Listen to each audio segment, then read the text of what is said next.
How's everyone?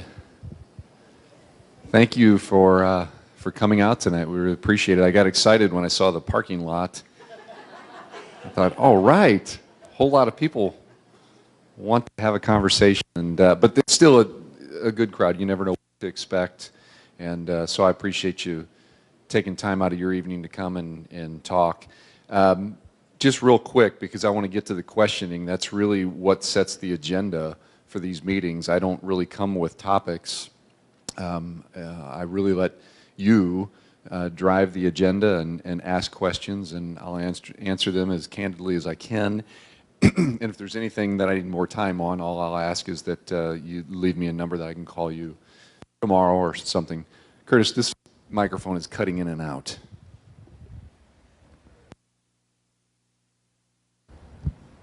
Test. Let's try this one. Maybe I got to find my sweet spot. Yeah. So real quick, just for those of you I haven't met, my name's Knost. I am the superintendent for the Rockwood School District, and that started July 1. And I'm very familiar with Rockwood because 17 years ago, I left the district, kind of traveling through the administrative ranks. But I had been a teacher in the district for a number of years at many schools, many of the elementary schools, even right here, Selvidge Junior High at the time, Crestview Junior High, Lafayette High School, Marquette High School. I was a traveling music teacher, so that put me in a lot of different schools. And thrilled to be back. From Rockwood, when I left, I went over to Parkway for 5 years as an assistant high school principal. I had a desire to be a high school administrator at the time, and when I was in the district, I was at Werther Elementary up the street as an administrative intern. So wanted to get into the high school, did that for 5 years, wanted to be a principal, jumped down to Melville where I became the principal of Oakville High School, and then traveled through the administrative ranks there until I became their superintendent. And then now I've returned back to Rockwood. So that's a real quick background on my paths. Married with 2 children. My wife was also a teacher in Rockwood years ago. That's where we met. And my 2 children are both daughters. One is a senior in high school, and one is a sophomore in high school. So that's me. Again, the format is don't be shy, ask questions, and I'll answer to the best of my ability. I want you to know that clearly this first year is me getting very familiar with the practices, the procedures, obviously even the policies associated with Rockwood, and I think it behooves all of us, it definitely behooves me to take the appropriate amount of time to learn what's in place, to make changes when there's changes that are needed, to consider, of course, the input from all those around me that have historical knowledge. I'm doing a lot of that to try to be a good leader at the same time and get out there and be very visible. I think I'm happy that I've accomplished that so far, my visibility and my accessibility. So without further ado, who would like to ask the first question? It always starts where people are shy, and then once people start asking, we start rolling. So I'm used to that. Yes, sir. Yes, from what I read in the past, I started this system already 25 years ago. First of all, I was reading the news publication about the unfortunate history of Rockwood financial happenings. Mm-hmm. Now, previous superintendent probably had to leave or was fired because he mismanaged funds and brought the whole problem of the school district a $250,000 deficit, right? Not necessarily. Well, what's the present time? Yeah. So you're asking me the state of the finances in the district? Yeah. How you envision? Sure. That's a fair question. Disaster. Yeah, I would disagree that it's a disaster. You definitely, I respect your opinion. I'm not seeing a disaster. I definitely know that there's been some turbulence in that. I don't want to speak to the former superintendent or his role or what happened to him or anything of the sort. And I also want to point out that there was an interim superintendent that was here for a year last year, so just so you're clear on that. And I think when you said former superintendent, you probably didn't mean my predecessor, you probably mean prior to the interim soup. Yes, yes. Sure, sure. So, you know, the bottom line is with any budget situation, we're about to start going through the process of building for next year. The budget for this year was approved before I came.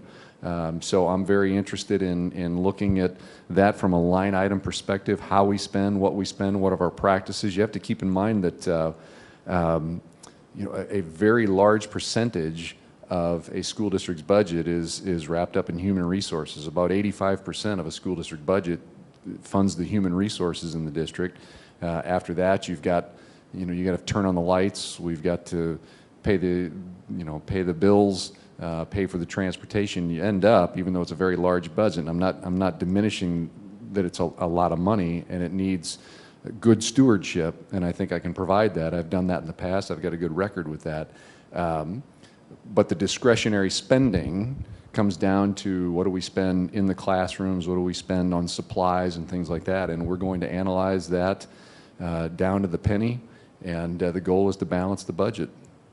So that will be my goal through the first year, is to balance the budget going forward in next year. And I think that they, last year, I have to give them credit. Again, I think there's been a little time between some of the things that you speak of and me arriving.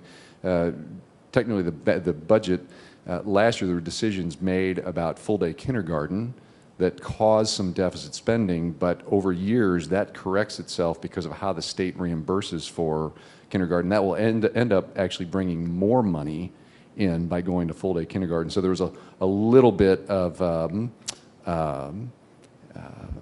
knowledge that needed to be applied to what was going on with the deficit spending that was agreed upon last year. But it is my intent to balance the budget. If I don't feel that's possible, obviously the board will get a full report on what that is. I also have to balance, we've got a lot of needs that I'm understanding right now with just facility issues, things that have been let go that cause problems and could cost more money if they're ignored in the long run, and trying to find areas that we're spending money where maybe there's a more efficient way to operate to hopefully again balance the budget. That's the goal. That's always the goal. In other words, you have a business plan how you're going to run and operate this district? I think I do. The question is, do I have a business plan on how to run and operate the district? Obviously, again, my plan is to work with the team that I have, to use the expertise that I have, to analyze what we do, to make good decisions that ultimately help us in the mission of educating kids to the best of our ability. We are stewards of the taxpayers' money. I understand that. I take that seriously. And I manage from that aspect. We need to do things the best we can in the most efficient way. There's a old quote from a former president that said, you know, we should always do the best we can with what we have wherever we are. And at the time being, that's understood with the budget that we have, and going forward, I need to provide the leadership that provides the stewardship to make sure that budget is managed in a fiscally sound way. Yes. Hi. Hi, Jill. Okay, sure.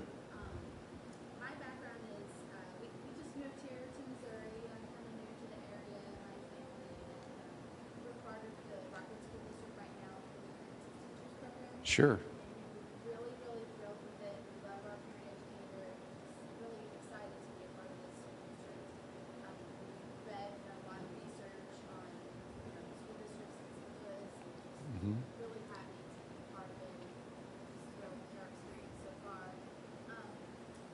Kind of along the same lines as this gentleman's question, I was curious, you may not know this since you're new, if Rockwood has ever done an external evaluation by a consultant of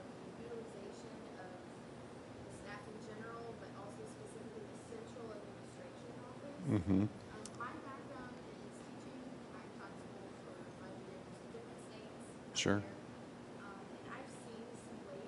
I'm not accusing Rockwood of anything, but I have seen where there's some folks that work at the central office. Yeah. We're going to try this. So maybe Sure. just pick up with the question. So my question was, if Rockwood has ever done or would consider doing an external evaluation by a consultant of utilization of central administration staff and just staff in general. I have taught school in different states, different grade levels, and I have seen some waste and just some folks that aren't being utilized or, I guess, efficient. I've seen a lot of archaic things that just, we've always done this way, and it just kind of carries through. So I was just curious if that has been done. I did see that you guys did do an external evaluation by a consultant of your gifted program in 2011, but I didn't know if that has ever been done of the staff. So, for example, in looking through like the staff director, I've seen a lot of the term secretary. That's kind of a role that I wonder, do we need so many of those today? I also worked in the engineering industry where a lot of those duties are now absorbed by engineers. They no longer have as many secretaries. They dwindled that down because it's just not necessary anymore with, it's 2014. So back to my question, I don't know if that has been done or if you guys would consider that, but I would like to see the most money get to the students. And at the central administration office, I do know, they make sometimes triple-digit salaries. So I'll give you a chance to answer that. Yeah, and I'll start with where you ended about the salary. I mean, I think first and foremost, that's my job. I think it's my job as superintendent. I'm getting paid a handsome salary, and I think there's a lot of responsibility that goes along with that. One should be that the board should be able to trust me to analyze how I use my administrative team, how I use my support staff. I'm like you, very interested in putting as much money in the classroom as possible. I don't know that I fully, maybe we could have a conversation at some time, because I don't know that I fully understand what you mean by those people aren't needed nowadays. Maybe you're talking about technology or something of the sort. Yeah, just I've seen where there's things written on paper and sent out in the mail where an email could be sent out, for example. Right. Which is predominantly how we operate, would be through electronic transmission. But that's one example. I'm sure you have others. The bottom line is, I don't know historically if there's ever been any kind of an audit of the complete system inside. I don't know. I don't know the cost associated with something like that. I know there are companies. I dealt with that in a previous role where we did that with the facilities portion of the school district. And when all said and done, I felt like in an effort to try to be more efficient, we spent a lot of money to have somebody tell us what we really already knew. That's kind of why I was wondering about the central administration office specifically, because that's, if you're a parent and you're not a teacher, sometimes you're not aware, of something like that. That's where the big money is. Yeah, absolutely. There's definitely administration has cost to it, but I would tell you that I'm willing to have a conversation anytime. But I just want you to understand that I'm not interested in wasting money. I'm not interested in not being efficient, and I'm also not interested in making quick, rash decisions that I regret at a later time. So I think that there's, I need to analyze what's going on. I don't know if you know this, but there's been a lot of cuts in the Rockwood School District leading up to my superintendency that I have no authorship of or had any autonomy over. I mean, so there were significant cuts of staff that have been made and programs and so on and so forth. So that's a lot to absorb. Or any at the central administrative level? There were restructuring pieces made where positions were changed, and yes. Okay. So in some of that, I have to be honest with you, going back a few years, probably would be moves that I would question. because if anything right now, it's hard to have the perspective, and I let anybody that wants to shadow me know I mean, we're constantly on the move. We're not, contrary to what some may believe, that we're sitting in an ivory tower and, Right. and you know. So you just- guys, even if you're not aware of it, that's something that you would consider? Because I think sometimes, you can't see the forest for the trees. It's good to have somebody from the outside. Well, that's what I am. I am from the outside. Yeah. I just got here. So I think that first the board has to entrust me to analyze that. But yes, by all means, if I feel there's a need for that and I feel it's going to be a wise use of taxpayer dollars, because again, I think we have to be careful. There's so many companies out there that exist to make money. And they come in to public entities, and it's all in the name of doing something good, public engagement, these analyses. And at the end of the day, you're really just spending more taxpayer dollars to tell you things that Yeah. hopefully you've got a little bit of the expertise in-house. Or maybe, I mean, you could use the same company you used in 2011 that you did with Yeah, the and I'll have youth to look into program. that. I'll have to look into that. I think that would be great. I Okay. really appreciate that. And Thanks for then sharing. my second question is, I was wondering if you knew the only objective factor, according to research, found to be positively correlated with student performance. Could you say it again? Sure. Is this a test? I've just done a lot of looking, and like I said, I'm from a teacher's background, been there, done that, and I really, really care about students. I do I'm going too. to have one, in your system. But what is the only objective factor to be found positively correlated with student performance? Yeah, I think the relationships between the adults and the students, in my mind. Now, this is according to a study. Well, Sorry, that's a good a lot answer. of studies out there.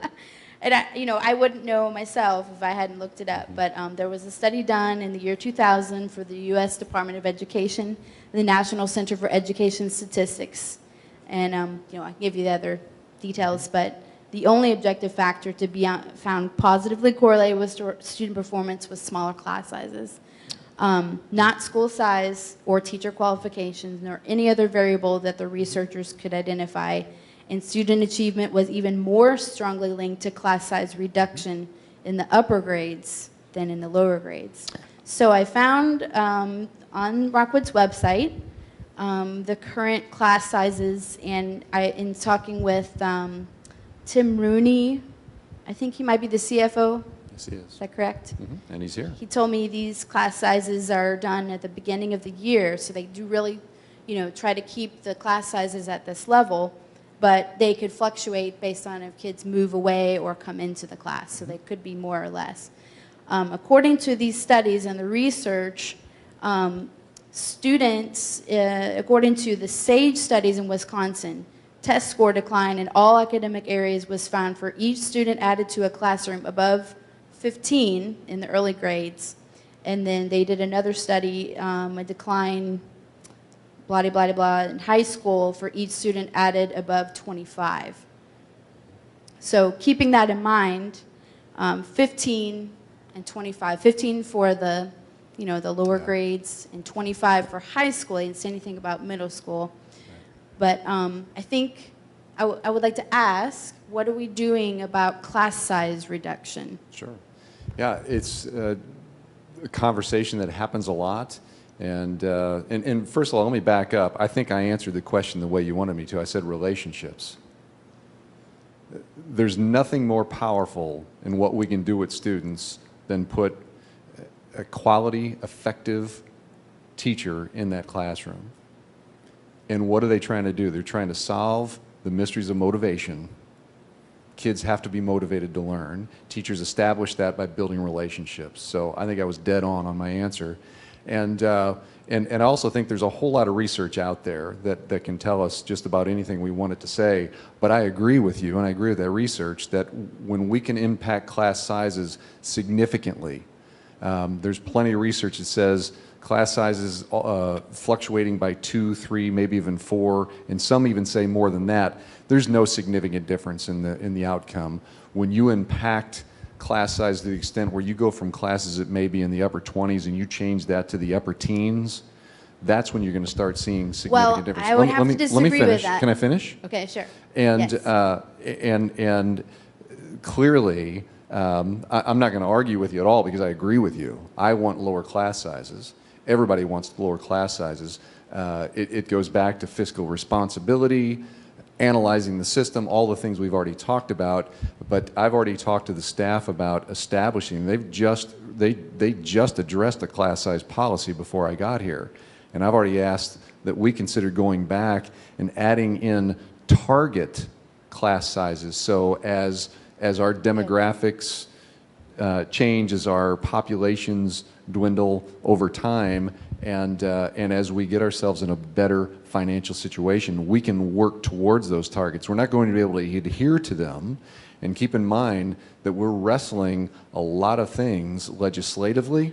There's a lot of things forced upon us Yes. that we have to wrestle with, and there's a lot of unrest with unaccredited schools, and what happens when you know, I went through that in a former district. So we always have to think about those things on the horizon. But you're not going to get an argument from me one bit on the topic. I never like to look at one piece of research, but there's no need here because I agree that lower class sizes, ultimately significantly lower class sizes, are an effective effort and something that we need to focus on. So just the one piece I disagree on it. All the controlled studies show that class size reduction is the significant factor in student achievement. Okay. Now Rockwood's doing pretty good though. K through 2 is 23. Yeah. We should be at 15. K through 5 is 25. It should be around 22. Grade level When you're saying it 6, should be, you're basing it on that one study. based on the SAGE study in Yeah, Wisconsin yeah, and the okay. OECD. If study you want to in get Europe. together and talk about that, we definitely can. Well, the cool thing is, my last thought, and I would love to give you all this information, is it can and has been done with little to no cost. So I can give you that information. There is a website, serve.org. It talks about several school systems that have done this over the course of 4 years in different ways, through attrition of teacher assistants. Just keep in mind, it's more than through reallocating staff and different things. it's more than so- staff. It's also facility. Right. You're and going to they- go in, they you're going to address lower that class too. size. You've got to have the facility to add all those classrooms. That's right. So, and that's And they've taxpayer done it money. successfully. Okay. So you can I- send that to me, and I'll I would gladly. be happy to. And Okay. I'm excited that you are interested in that because, again, according to controlled research, that is the best way we can improve Yeah. student achievement. Thank you. Thank you for your Yes, time. ma'am. Back here. Thank you for your patience. Thank you, Michael. So I was excited to hear that there was a full-day kindergarten being offered. I was quite disappointed that those funds weren't used for after-school transportation. I know that we used to have that, and there were budget cuts, and the after-school transportation was cut. Now I understand that you're going to get a return on that investment, which I think is fabulous.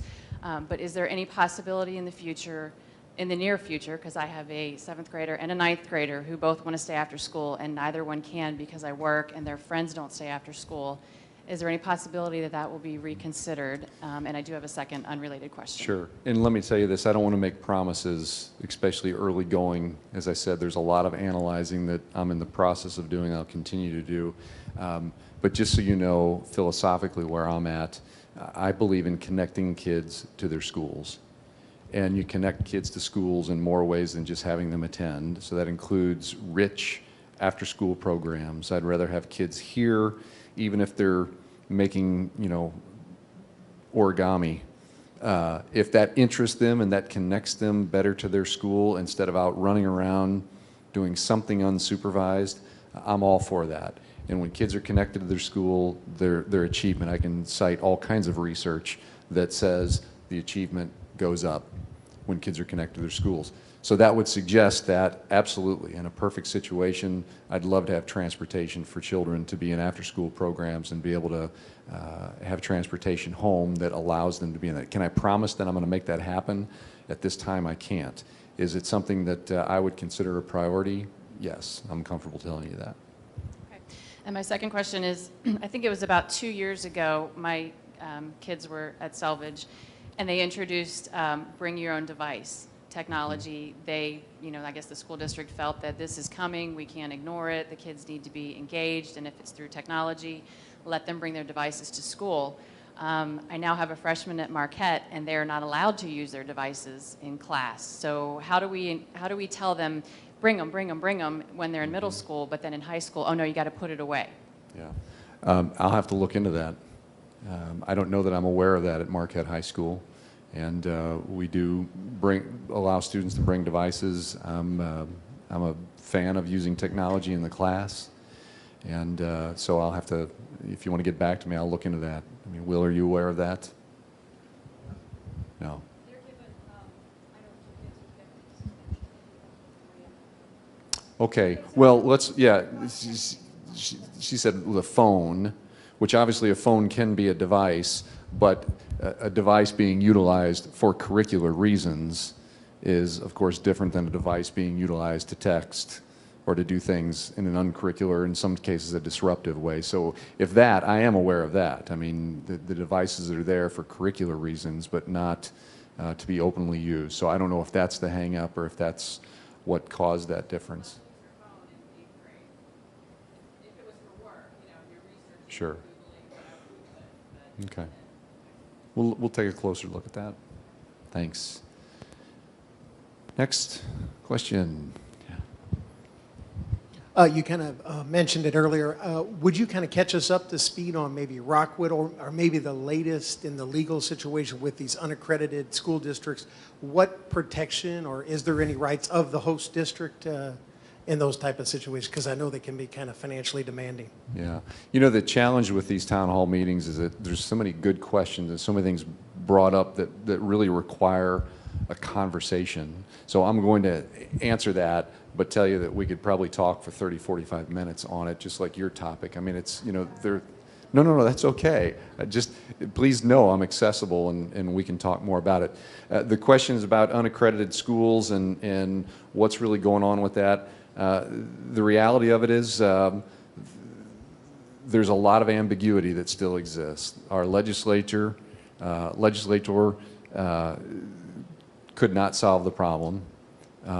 We know that we have impoverished school districts in the state. It's almost always linked to impoverished situations where it's nearly impossible for them to meet the state accreditation guidelines. And as those schools go unaccredited, the current law that is on the books says that they have a right to attend any school district in the same or an adjoining county. And the unaccredited school district has to pay for and select one school district that they will transport students to. So right now we have Riverview Gardens in Normandy. As you know, Normandy it wasn't dissolved, the state took it over, it turned into the Normandy Collaborative, so that's a new experiment that we still have to kind of see how that pans out. Kids at Riverview Gardens, they selected 2 districts. They send students via bus to the Melville School District and to the Kirkwood School District, and then a lot of those students provide their own transportation and go other places. The law allows them to do that, but there's a lot of ambiguity in that law. Our elected officials, I'm sure it will be a big topic in the legislative session again. A group of superintendents, including myself throughout the state, we got together and we thought we devised a very good plan, but there was no interest from the powers that be to listen to that. We've also got some turnover because, as you probably know, the state commissioner is retiring in December. That could create a whole new direction from the state. The commissioner is hired by the State Board of Education, not appointed by the governor, not elected, hired by the Board of Education, the state board.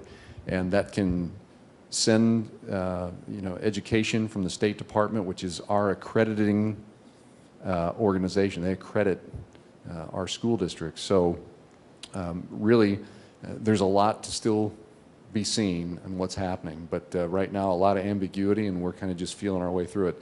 Didn't come with an instruction manual, and when it's like that, it's ripe for lawsuits and all kinds of interpretations. Over the years I've had people tell me, you need to do this, And then other people say, no, you need to do this. And both will tell me why the law will back what I can do, and then lawyers telling me something totally different. So it's just it's a mess. In the meantime, we'll continue to focus on educating kids to the best of our ability, because what I know, just like tomorrow morning, you know, the buses are going to come in, the kids are going to get off, and we're going to have the best possible educators we can to receive those kids, to love them, to nurture them, and to teach them how to be successful in life.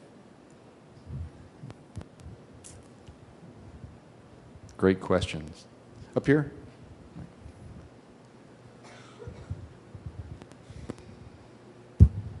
I'm sorry if you sent out an email and I didn't read it, but what is your vision for Rockwood? First of all, referring to an email, what email? I don't know. I thought you had sent out, here I am, this is what I'm trying to do here. And Yeah. I don't read everything that you guys send out all the time, but Yeah. if you could reestablish that. Right, I get it. I want to make sure that you weren't referencing a specific email that I was supposed to talk to. You know, I talk a lot about, first of all, it goes back, this gentleman talked about the unrest in the district, especially financially speaking, in his mind in recent years. There's been turbulence in the district. Obviously, I want to unify the district. I want to unify the district internally. We're a very large district, 150 square miles, 19 elementary schools, 6 middle schools, 4 high schools, 2 early childhood buildings, and 2 alternative buildings. That's a lot of ground to cover to keep people focused on a mission. And the mission of this district, and my mission/vision for the district, is that we do whatever we can to help kids thrive in the world. That's what we do as educators. We're here to help kids thrive. When they show up, we have to figure out how to motivate them to do our very best to make sure that they are set up for life. I think there's a lot of confusion over what that success looks like, and that's because there's a lot of scrutiny out there. And actually there's a whole chicken and the egg kind of a back and forth here about what came first. But with a lot of schools are under a magnifying glass these days. And when you get highly charged, highly politicized topics, things like Common Core and whatnot, that brings attention back on the school, what the school's doing. We talk about raising the bar, raising the bar. A lot of times when we raise the bar, we lift up the kids that are already doing well, and the kids that weren't doing well stay right where they were. So we have to focus on that mission of making sure we do whatever it takes to help kids thrive in the world. Our mission says, for Rockwood, I didn't write it, our mission says that we do whatever it takes to make sure every kid is realizing their potential. I call that, we make sure they're thriving in the world. And to do that, I talked about the relationship piece. You know, I want to be a school district that focuses on those relationships, not only the relationships in the classroom, but the relationships with the adults. We have to have systems in place that address individual needs of students. We know through research that about 80% of students, and that's not a hard number, that's a fluctuating number, about 80% of the students usually respond to traditional, or I shouldn't say traditional, but whatever the classroom instruction may be. But there's going to be about 15% of those students that need more intense interventions, and an additional 5% they're going to be extreme interventions to be successful. And we call that a pyramid of interventions. And my vision for the district is that we shore that up and we add a lot of interventions to our toolkit so we can actually meet the needs of all kids. And I want to unify the district on that focus in a fiscally sound way, providing good stewardship. Rockwood, whether you realize it or not, and some people agree with this, some people don't, it is a premier school district, not only in the area, it's a premier school district in the state of Missouri, and some would even say the Midwest. Even with the turbulence and even with the concerns that they've had in recent years. So you know, I think it's my job to make sure that we live up to that and that we are successfully graduating students, meeting the needs of kids. We're taking care of them socially and emotionally as well as academically. Sometimes there's way too much focus put on the academic alone, and academic alone doesn't create a successful kid in the world. We have to focus on the whole child, nurture that child, and the social emotional piece too. So that's kind of a snapshot of my visionary approach to working with kids in a very large school district with 21,500 students.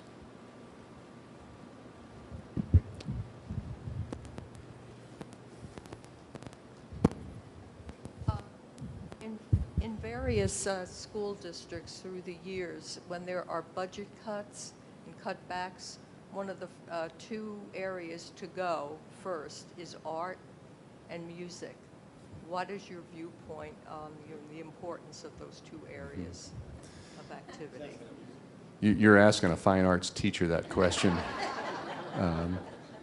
No way, shape, or form. You will, my board president is sitting right there, and I don't mind saying this publicly, he will have to move to fire me before I would ever even remotely consider a recommendation to cut the arts.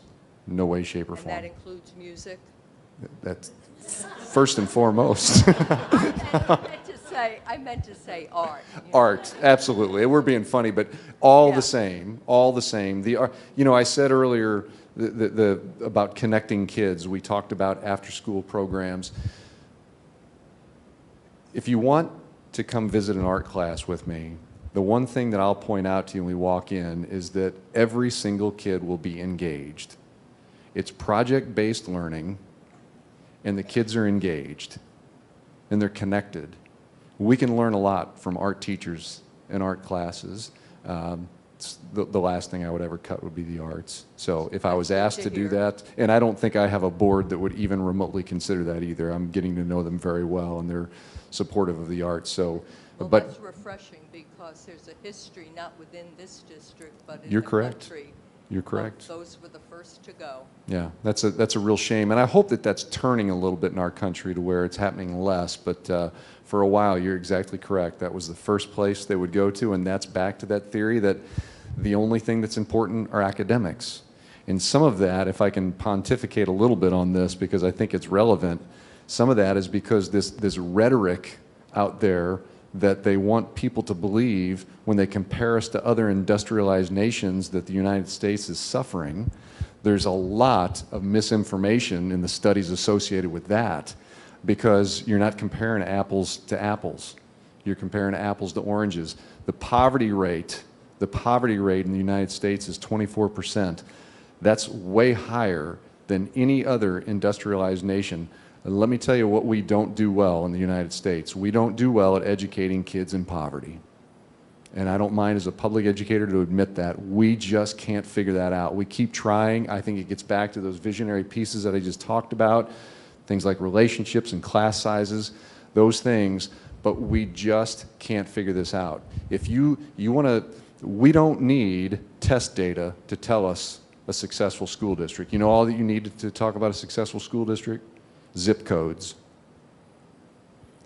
Look at a flourishing zip code and you're going to see a flourishing school district. Now that doesn't mean they're doing everything right, and it doesn't mean that things can't be improved upon, but that is, in my opinion, the number one way to determine. I don't need standardized tests to tell me that impoverished kids don't do well on standardized tests. They don't. And we own that. And we need to be accountable for that, and we need to figure that out. But when you account for the poverty in the United States, and you then compare us likewise to other industrialized nations, we are on the top every time. But the anti-public school sentiment doesn't want you to know that. So all they want to do is compare apples to oranges and say that the United States public education system is in the tank, and it's just not. It's not in any way, shape, or form. It's a very good system. People call me and say things like, you don't teach the way, I went to the Taco Bell and the kid couldn't even count my change. And they suddenly think that that suggests that that's the level of math expertise in all of our schools. And when I can get those people to come up and I take them into our upper level math courses and their heads spin, the things that we're teaching kids, it's beyond me. Not that that's surprising, but just in how I was taught, our schools are so much more advanced than they were. When people say we need to get back to the way we did it in the 50s, 60s, 70s, no, we don't. We don't, because we're doing it a lot better. The problem is we're educating a lot more students from a lot more walks of life in a much more diverse country with non-English speaking families. We have students that show up straight from another country. And the language they speak at the dinner table is not the language we speak when we teach them. That's a barrier that we've got to overcome to help that child be successful. So the more diverse we get, the more that socioeconomic continuum broadens, the more complicated, and the more the critics are going to use that information to throw back at us. But with my leadership, I can tell you that we're going to approach every day the same. We're going to be here. The doors are open, the kids come in, we nurture them, we educate the whole child. We try to do an individualized approach and try to be successful with every kid to get them to graduation and on to college. You didn't ask for that long of it, but I had to.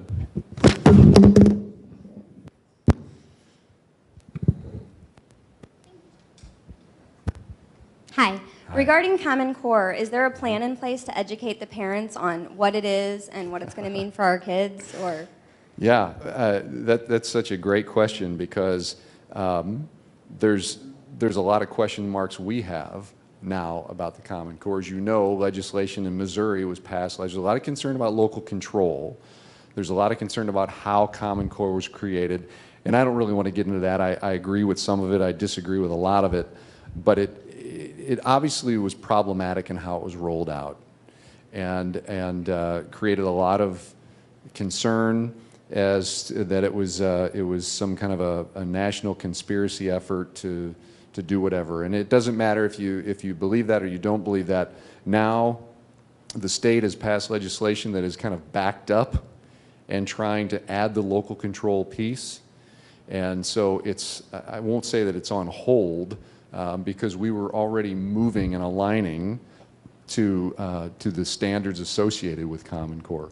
This is just my opinion, that when we get done with the review, we're going to end up with standards that look very much like what was created nationwide, which will make some people upset. Some people will think, well, at least locally it was done.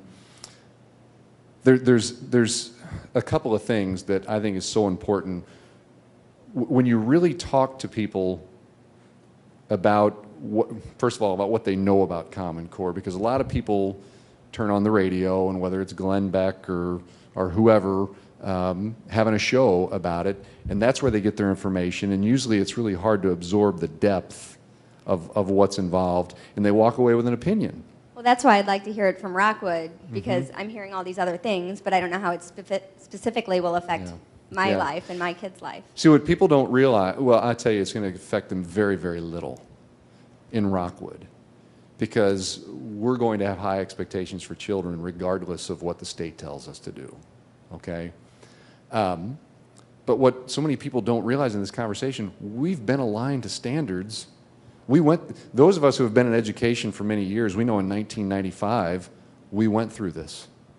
It just wasn't on the national level. It was on the state level when we created the Show Me standards.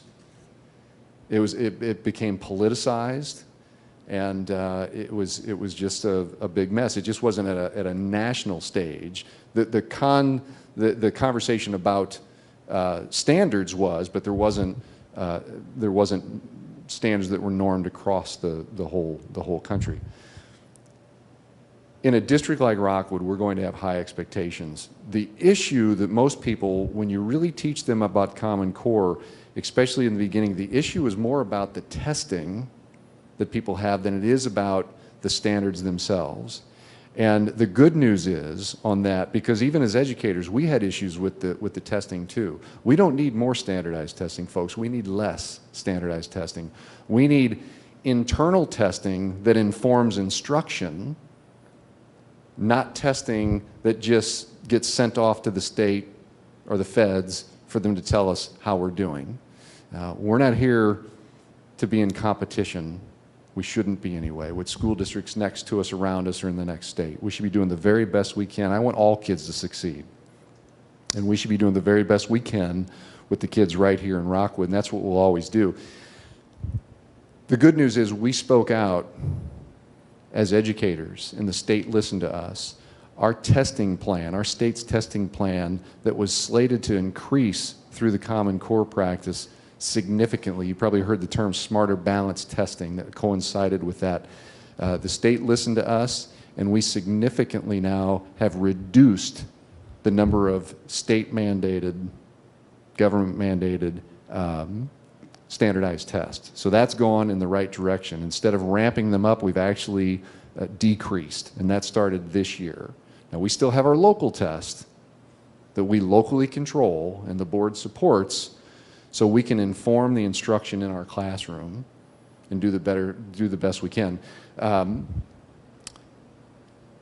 standards themselves, again, back to that analysis, we've got to keep up with other industrialized nations. Well, a lot of people went out and studied other industrialized nations, and they made standards that supposedly would match what other industrialized nations would do. In some cases, that raises the bar. There are things that we used to have, kids used to learn in 3rd and 4th grade that now they need to learn in kindergarten. In some cases, I look at that and I think it's good. Other things I'm not so excited about. But as far as your children and how we approach educating kids, we're always going to have high expectations. We're always going to nurture and educate the whole child. And at the end of the day, that's not going to change much based on the outcomes that they expect. That's what standards are. They are outcomes. Where do you want kids to be after this point? So we just need to keep perspective on that. And the last thing I'm going to say about it, because a lot of people that think you should have 0 standards and it should all be selected by our Board of Education through the recommendation of my staff. That all sounds good until you remember the fact that the state holds us accountable. And accreditation is based on their test scores. And when we get kids from Parkway that transfer in, from Melville, from Kansas, from Florida, if they're not right where we are, when we issue those state tests, it's going to affect our accreditation. So that's why it does behoove us to have some kind of a normalized process where kids are initially going after the same outcomes when they're sophomores, seniors, 1st grade, 3rd grade, 5th grade. That's really the more simplistic look at what the goal is. And it's a heck of a lot to tackle. But the good news that I want you to hear loud and clear is that the same high expectations are going to be there for kids in Rockwood regardless of what the state does with standards.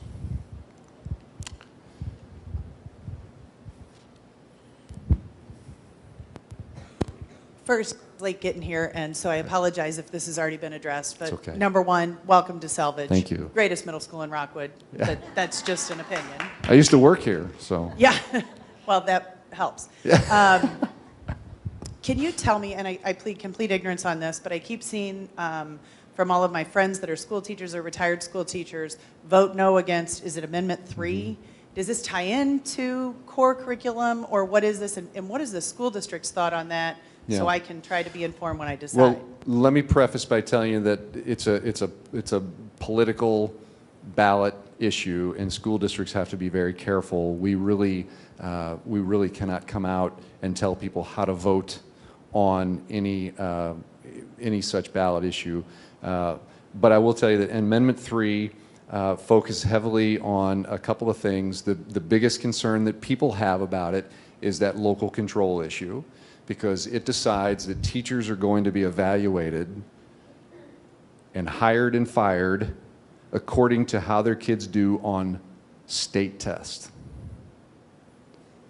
So no matter where you are politically, as people have learned about it, that's the biggest issue people have about it, is that it started out as a tenure, break the tenure law, meaning that now when you work in a district for X number of years, you become tenured. People, again, have misconceptions about that they think that means they can never be fired for anything. It's not true. It just means I can't walk into their classroom on a given day and say, I don't like you, go home, you can't come back. I have to give them due process. That's what tenure requires, is due process. That's it. That's the only difference. But initially it was about getting rid of teacher tenure, but it turned into, so how do we evaluate, hire and fire and promote teachers? And it came up with a system that says through standardized test scores directed by the state, it would significantly ramp up the number of testing that would be required each grade level, kindergarten, first grade, second grade, third grade, and all of that, all the outcomes of that snapshot for that one day of testing. Forget the social emotional piece. How'd they do on that test one day? That's going to determine from the state whether this teacher stays, this teacher goes, this one gets a raise, this one gets promoted, whatever. So that's the issue that most people are having. That's in a nutshell. But I would say become educated on it. Google Amendment 3 facts and just make an educated vote. That's the best I can tell you to do.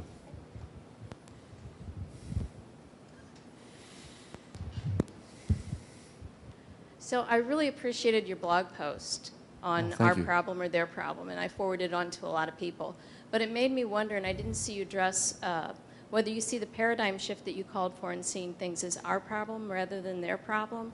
Say that last part again, I'm Sure. sorry. I didn't understand how you saw that paradigm shift, going from seeing things as their problem to being our problem.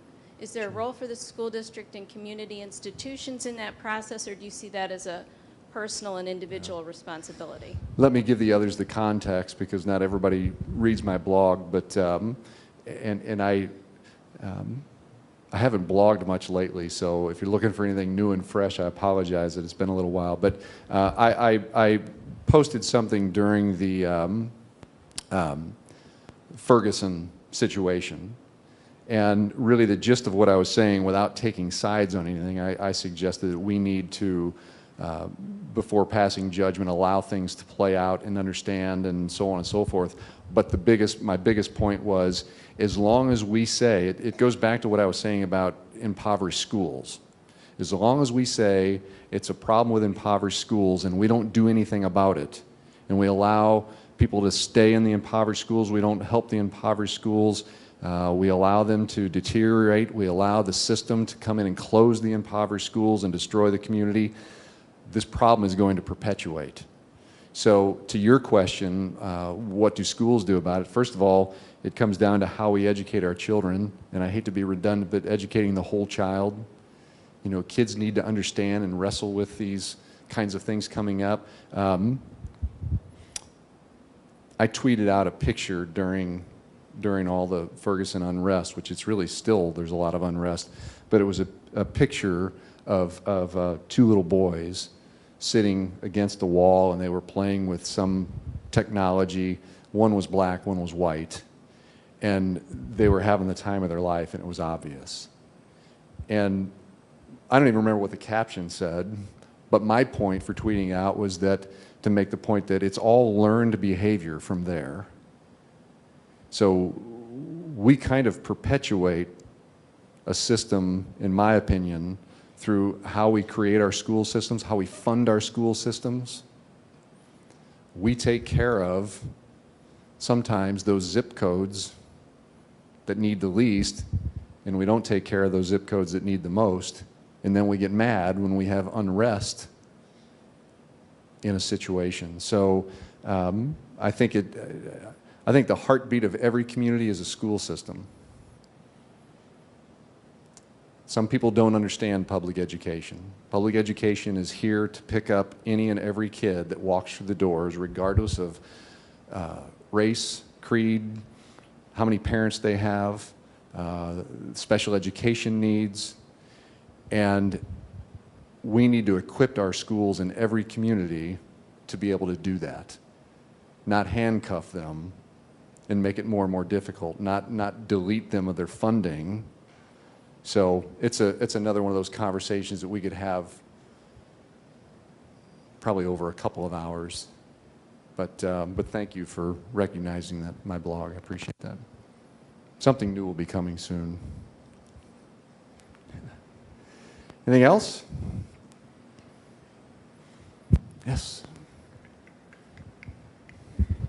This is kind of a sensitive issue, but with the children that have gone in through school now, do you notice that there's a more incidence, or how would you characterize compared to 20 years ago? Are there more children on pharmaceuticals and mind-altering meds, and how is that interplaying with the food system that seems to be in place, and I know this is starting to get outside even the purview of the school, because a lot of children's nutrition can affect the way they are able to absorb and internalize and basically be at peace with themselves to kind of formulate their own character over time.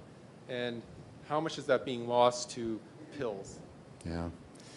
Boy, that's a deep one, and I think I'm with you on where you're going with that. We do have, I mean, to answer your question, we have a much more medicated youth population nowadays than we did 20 years ago and 20 years before that, and so on and so forth. Is that all bad? Not in all situations. I mean, I think that I've seen plenty of students who I think have been able to bridge the gap of either some catastrophe in their life, or whether it's situational or whether it's ongoing, to success because they had appropriate treatment. On the other hand, I do think that there are examples where kids are quickly medicated by professionals before potentially all angles are considered, and multiple professionals weigh in. I'm not a medical doctor, so I don't really have a valid answer as far as what meds are good and what meds are bad. And again, I have personal friends who have chosen to medicate their children, and I think for the right reasons. The nutrition is absolutely important, absolutely important. I came from a meeting this afternoon of our kitchen managers, and I think most people would be surprised at the conversation in a meeting like that nowadays. Again, compared to 20 years ago and even before that, they're talking about the ingredients, the specific ingredients in the food they're preparing, and a lot of that's because of food allergies. And one kitchen manager was saying, an elementary kitchen manager, she said, I've got a problem. I've got the peanut-free, tree nut free table. You know, so there are kids that can just sniff the vapor of a peanut and die if they don't have an EpiPen, put in them. And this kitchen manager is saying, I've got that table, and then I found out I had a kid who had a severe allergic to shellfish. And so she said, well, I don't know what to do with that child. I'll put that child with the peanut table and make sure that, well, one of the peanut allergy students brought shrimp in his lunch. And then that was an issue for that young lady who had, so the things that our nutritionists deal with, but it's imperative that kids are nourished. Again, academic achievement, another one of those things that we know there's research on. When kids are nourished, their academic achievement soars compared to when they're not nourished the right way. So how I can relate that to the medication or the potential over-medication, I don't have the ability to do that, and I apologize. Those are great topics, though, and There's things like artificial sweeteners, for sure. yeah. And then like MSGs, like it excites your Yep. neural network in your brain, and so you get this high, and then you just sleep for the afternoon. Right. And then the child is supposed to be focusing. And Right. That's what you mentioned was like an extreme case. Yeah. I'm talking about like subtle things where you basically allow the child to just keep on Yeah. a regular feel instead of just drifting off, like because they come up with food additives that are just laced in all sorts of Yeah. things these days. And the reason why I'm bringing this up is I was a camp counselor for 8 summers when I was a long time ago, and the thing is that I used to have to take my group of children and have them run around the YMCA camp to burn up all the sugar. I mean, that's the simplest thing. Yeah. Now it's just climb. It's Yeah. very subtle additives, and I know that there's genetic modification of food, and that's a characterization that's beyond all the purview. Yeah. But Great points. I don't know how much detailed information or whether you form a team of people who look at this, or even just some emphasis on agronomy. It's kind of like high level for maybe Yeah. extreme to high, but Well, look, it is important, and I am happy to tell you, I'd love for you to sit and talk with our nutritionists, because a lot of that, I think a vast majority of that is absolutely considered. Now, some people don't like that because it's government regulated. And to get to be funded through the school food nutrition program, you have to abide. That's federal guidelines. So people have issues with that. But those are the kinds of things, MSG and all that. That is controlled for. That is controlled for very much. And I went the allergy route, but exactly what you're talking about too. When they talk about the ingredients, they need to know what's in them, and it's ever changing. But more so, the concern is what comes in the lunches. When a child walks in and opens up and pops out a loaded Pepsi, and they're the kids that I guarantee you, there's a lot of teachers that have done what you're talking about. Hey, let's go outside, kids, and run around the track for a minute so we can get them back focused. So anyway, very good point. Anything else? We're a little after 8, but I'm more than willing to wrap up with a final question or two. I hope you, yes. Regarding the Board of Education, Board of Education, now it's being chosen during the election, I understand, right? Or is chosen by whom? Board of Directors, the Rockwood Board of Education. The Board of Directors? Yes, for the being chosen by whom? The public. The public, They're right? elected officials. Now, all of them, they have a title as director. Do they direct anything particular things? Their job is to govern. They don't manage the school district, but their number one job is to hire a superintendent. I'm their one employee. Everybody else works for me in the district. I work for the board, and they govern over the policies and procedures and regulations in the school district. And that's, I think, why they use the word director, but they govern. There are elected officials. Yes, but who, let's say, provide them with Training? well, training to begin with? I mean, because those are kind of lay people, I would say. Well, oftentimes they are lay people, and that's the way the system's designed to work, that it's a public school, officially governed by the public. So many times you do have lay people. Mr. Brown, our board president, is not a lay person because he's spent his entire life as an educator.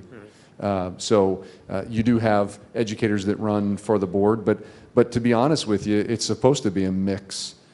Different elected officials that represent different constituents. It takes 4 board members out of 7 of them to say something's going to change, and they're supposed to represent their constituents. And like it or not, that's how the governing works. But they govern over policy, and they hire the superintendent to manage the district. But who, let's say, present or formulate those policies for them?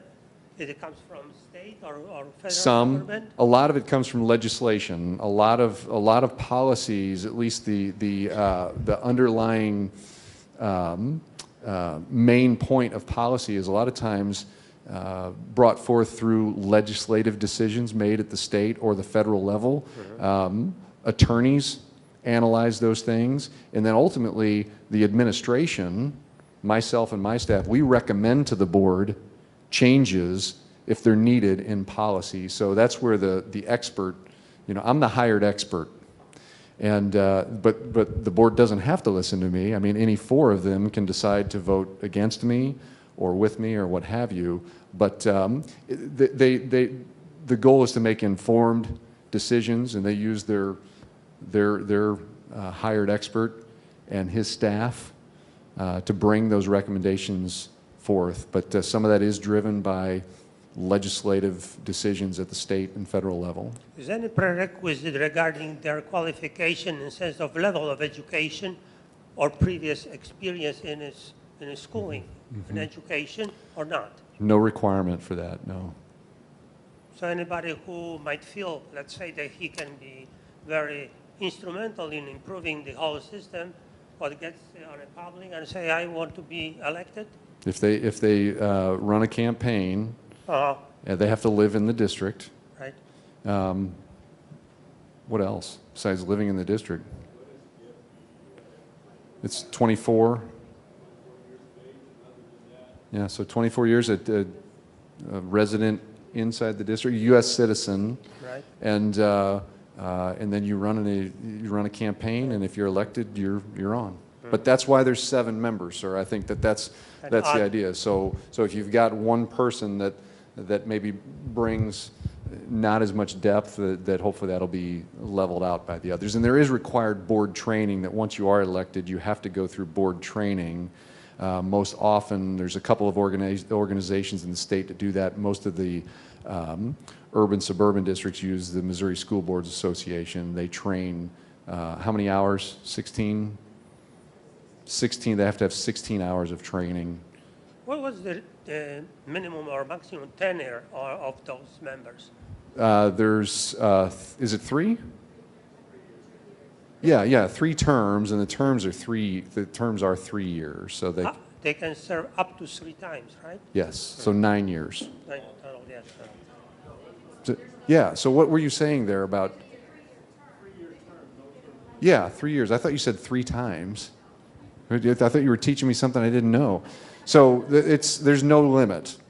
The terms are 3 years, but they can be elected over and over and over again. Yes, As for long life. as they're being elected by the As long as they're elected by the public. public, yes. Yes. Okay, thank you all very much for coming.